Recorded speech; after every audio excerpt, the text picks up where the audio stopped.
Mambo mengi. Mambo mengi? Mambo yanasemaje lakini? Nashukuru Mungu. Yangu. Jibu langu vipi? Mbona kimya?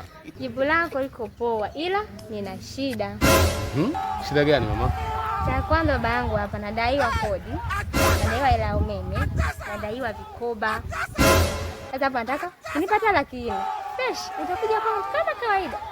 Itakuwa kama vile kwa. Umekucha. Hivi